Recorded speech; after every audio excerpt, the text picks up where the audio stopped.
봉독해 주시겠습니다.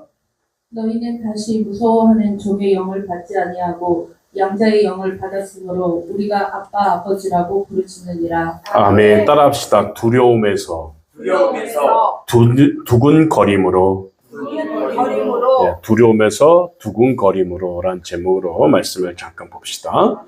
성령께서 우리 가운데 역사하시는 세 번째 방법이 나오는데 오늘 15절 말씀 금방 읽었던 말씀입니다. 너희는 다시 무서워하는 종의 영을 받지 아니하였고 양자의 영을 받았으므로 아바 아버지라 부르짖느니라 라고 했습니다. 성령의 사람이 지닌 특징은 무서워하는 것입니다. 성령의 사람이 지닌 특징은 무서워하지 않는 것입니다. 무서워하지 않는 것이다. 왜냐하면 종의 영이 아니라 양자의 영을 받아 아버지라고 부를 수 있는 하나님의 자녀가 되었기 때문에 이제는 무서워하지 않는다는 것입니다. 제가 중학교 다닐 때 굉장히 무서운 선생님 한 분 계셨었어요. 이분은 학생들을 아주 잘 때리기로 유명한 분이었습니다. 한 번은 같은 반 친구가 그 선생님께 대한 원한이 사무쳐서 칠판에다가 흉을 써놓은 적이 있어요. 무슨 선생님? 막 흉을 봤습니다. 이 선생님이 그걸 보시고 누구냐고 나오라고 하셨는데 나갈 사람이 누가 있겠습니까? 아무도 안 나갔습니다. 그랬더니 반 전체 학생들을 대걸레로 한 사람당 30대씩 때렸습니다. 이렇게 무시무시한 선생님이 계셨어요. 그 후로는 이 선생님 주위에는 아무도 가지 않았습니다. 100m 앞에만 보여도 다 도망갔습니다. 그런데 선생님의 아들이 같은 학교 학생으로 돌아왔어요. 이 아들은 그 선생님을 보면 아버지라 하면서 막 뛰어갑니다. 사내 녀석이 갖고 갖은 애교를 다 떨면서 아무튼 그 애가 어찌나 우리들은 미웠던지 그 애를 때리는 친구도 있었습니다. 아버지가 무서우니까 이제 애를 때리는 거죠. 그 일을 떠올리며 느꼈던 것은 저와 친구들 종의 영을 받았던 거예요. 그 때문에 선생님이 두렵고 무섭고 떨리는 것이었죠. 선생님은 몽둥이를 든 분이셨기 때문에 무섭기만 합니다. 그러나 그 선생님의 아들은 그렇게 무서운 선생님을 무섭게 느끼지 않았어요. 왜요? 그 선생님은 아버지라 하면서 뛰어가고 그 품에 안겨 사랑을 받았기 때문입니다.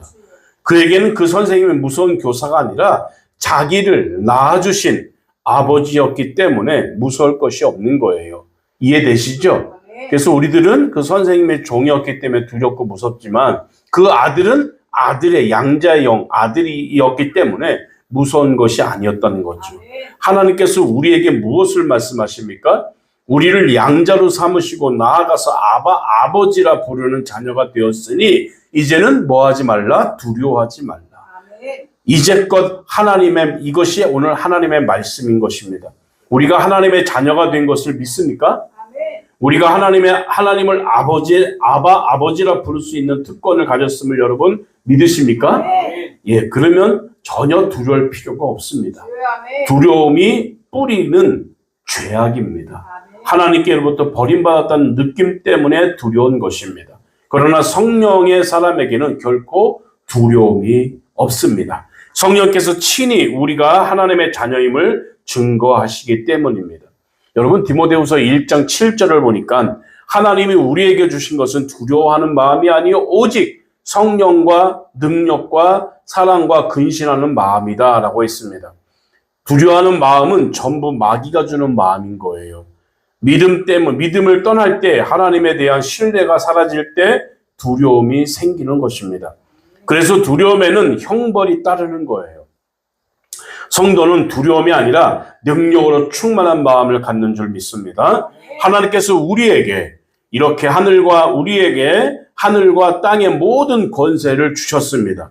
그래서 예수의 이름으로 외치면 악한 세력을 섬멸할 수 있는 능력을 주셨습니다. 그러니 왜 두려워하겠습니까? 예수 이름 안에 능력이 있는 줄 믿으시기 바랍니다.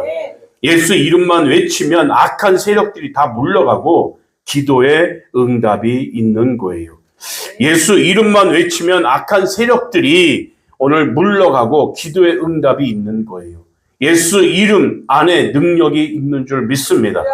여러분, 베드로와 요한이 성전 미문에 앉아있는 안진뱅이에게 이렇게 말합니다. 은과 금은 내게 없거니와 내게 있는 것으로 내게 주노니 곧 나사렛 예수 이름으로 일어나 걸으라 라고 말씀했어요. 사도행전 2장에는 주의 이름을 부르는 자는 구원을 얻으리로다 라는 엄명이 나옵니다. 미국 플로리다라는 플로리다에서 목회하는 목사님은 2차 세계대전 당시 공정대 요원으로 독일 내지에 독일 땅 안에 공수되었다고 합니다. 낙하산을 타고 내려가는데 밑에서 독일군이 새까맣게 달려드는 거예요.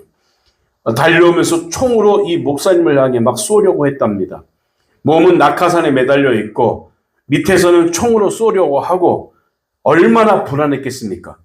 대고 오늘 그런 상황을 직면하니까 이 목사님이 뭐 했습니까? 기도밖에 할 게 없다라는 거예요. 그래서 이 분이 기관총에 대고 나사렛 예수의 이름으로 망가질지어다 라고 기도를 했다는 거예요. 그러니까 정말 기관총이 다 어떻게 됐을까요? 다 망가져서 죽지 않고 살아났다는 간증을 들어본 적이 있습니다. 기관총이 망가졌대요. 예수 이름에는 우리가 상상하지 못할 능력이 있는 줄 믿습니다. 우리가 기도할 때 예수의 이름으로 기도합니다 하고 마지막 장식을 하는 것은 무슨 후렴구가 아니에요. 예수의 이름으로 기도합니다 하는 것은 후렴구가 아니라 우리의 모든 기도가 유효하게 되고 인침을 받기 위해서는 항상 예수의 이름으로 우리가 구해야 되는 줄 믿으시기 바랍니다.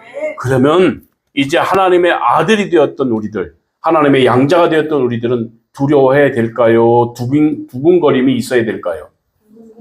두근거림이 있어야죠. 이젠 주님을 바라보고 주님을 맞이할 날이 점점 가까우니까 가슴이 두근두근 해야죠. 두려움이 아니라 두근거림이 있기를 축원드립니다.